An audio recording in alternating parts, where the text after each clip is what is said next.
and we welcome back an old friend, former Rangers skipper and bench coach for the Arizona Diamondbacks, Jeff Bannister on the D&M Leasing Hotline 105.3 The Fan. Good morning, Banny. How you been? I'm doing well. How are you? We're doing well, especially after last night. Take us through the emotions of that comeback that we're scared to ask you about. You scared? Nah. We deal with Jerry Jones enough.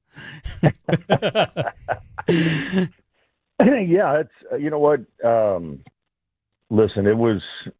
I mean, for a fan, and especially a Ranger fan, it was a great game. For us, it was a challenging game, but that game gave you a range of emotions early and all the way through. I mean, all the way to the home run by Tellez, but more importantly, the extra inning. And listen, it's kind of where we are right now with a bunch of young players that are, put in the fire early, if you will. The challenge of being a major leaguer, and we've got some quality players on our team. We still got a number of players that played in the 23 World Series. You saw that offensively, but it is one of those things. Kind of,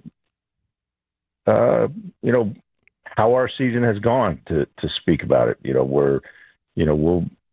How we've played. We've played well, but there's been some challenges late in the games. How are you guys able to get to Eovaldi? I mean, you did more damage against him than we've seen in the past 2 months around here. Was there something specific in a scouting report, an approach, or just had one of those nights? No, you know what? You go back and look at our offense. We've had one of the best offenses in baseball all year long. Yeah. We've got some quality hitters in our lineup. These guys. I think they wear pitchers down more than anything else. And we take pitches. We don't give in to chasing a lot of stuff out of the zone. We force pitchers back in the zone, and they do. Our hitting coaches do a great job preparing our guys for what they're going to see, what they're going to get, and different counts, different situations. So they've been on top of that all year long. And if you go back and look, I mean, we've been one of the top offenses all year. Banny, it obviously he didn't have his curveball working well, and he was lefty. When the lefties were up, he was leaving it out in the righty batter's box. I mean, it had no movement on it. It looked like on a couple of them.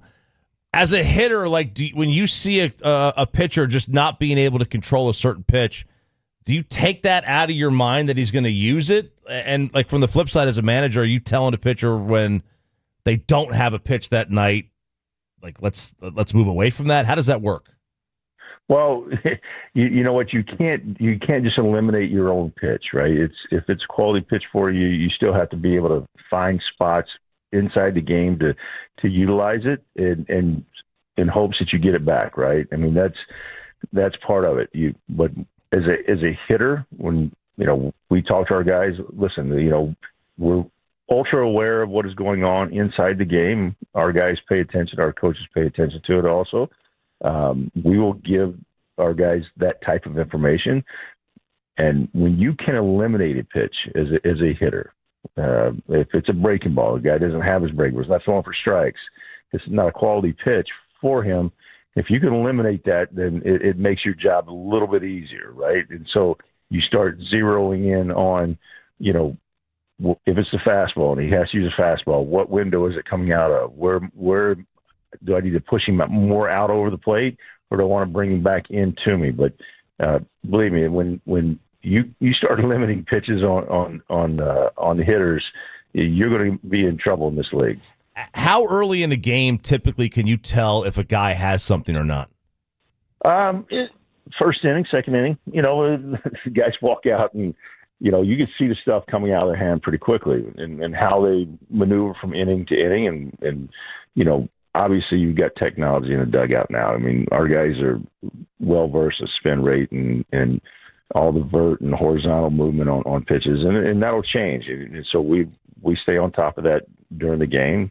Our hitting coaches do a great job of, if the guy's losing spin rate, well, he's losing carry on the fastball. If he's, the vert is not as dynamic, then raise him up. He's not the window of hitting becomes a little more precise in those situations. Diamondbacks bench coach and former Texas Rangers manager Jeff Bannister joining us here on 105 through the Fan.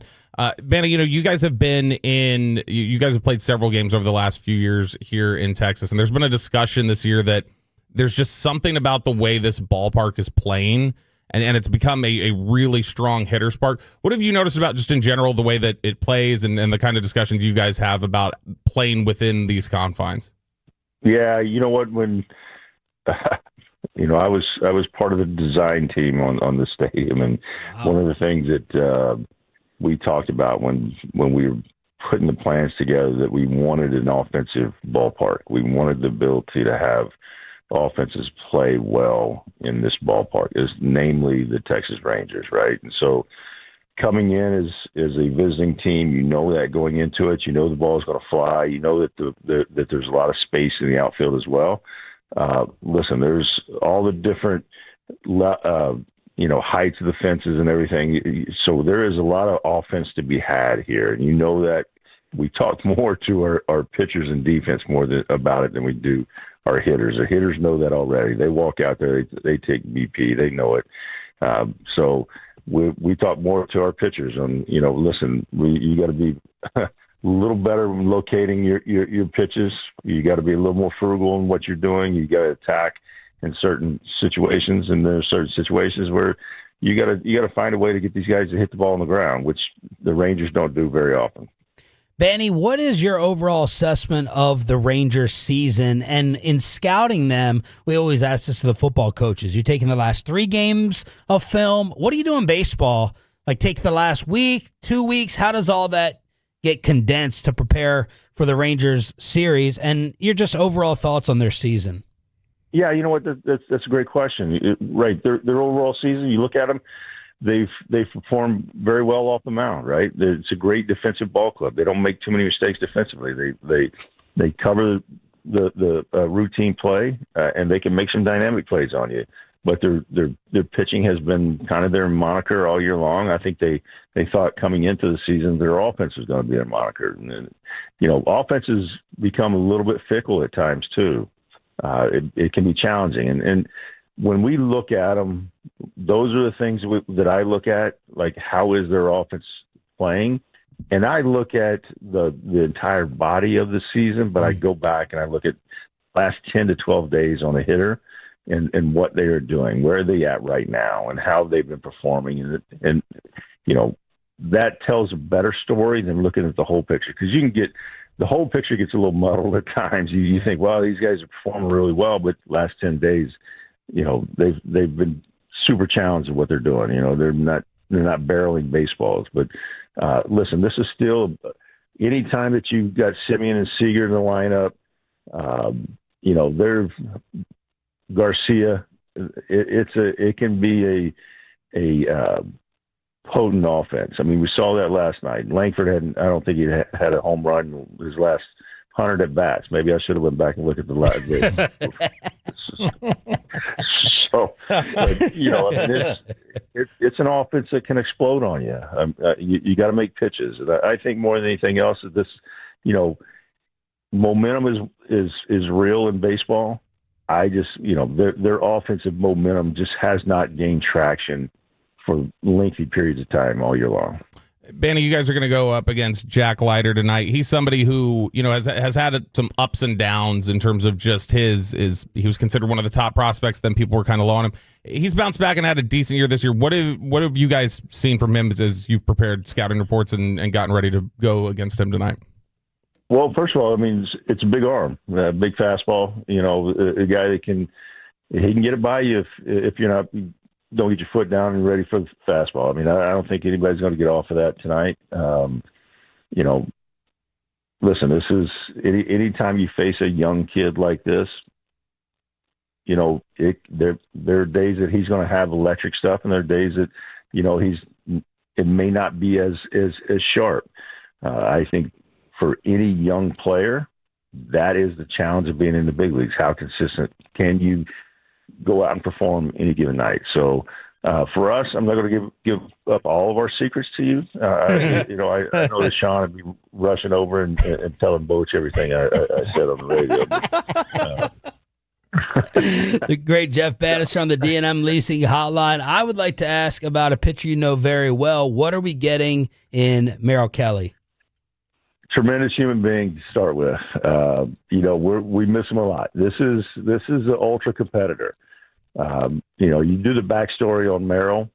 You know that this is a guy that was on his way. Arizona State drafted, on his way to the big leagues. He got sidetracked a little bit in Tampa. Wound up in Korea. Remade himself as a pitcher, and came back and built himself a terrific major league career at a later stage in his baseball life, if you will. Knows how to pitch, command guy over stuff, but has good stuff. He's not electric fastball, but the mix of pitches is what makes him so dynamic. And he's more of a retro old school pitcher that he can read the barrel. He knows what the hitter's wanting to do off of him. He sees things very well, and he can utilize the command and beat you. You look up at the end of the night and you're going, well, why did we only get 3-4 hits and only 2 runs, right? This guy can do that to you. And I love the guy. We miss him. He was a leader inside our clubhouse. You guys, as this thing goes along with him, you're going to love having him on your team. Banny, I know that there's a lot of the sport's done a lot of changes over the years. The larger bases, the pitch clock, all that. One that was talked about this offseason was that golden at bat rule. And I know you've mentioned something about being able to throw a hitter in at any point. Is that something that would have been well received by players? That kind of golden at bat. You know what? I think so.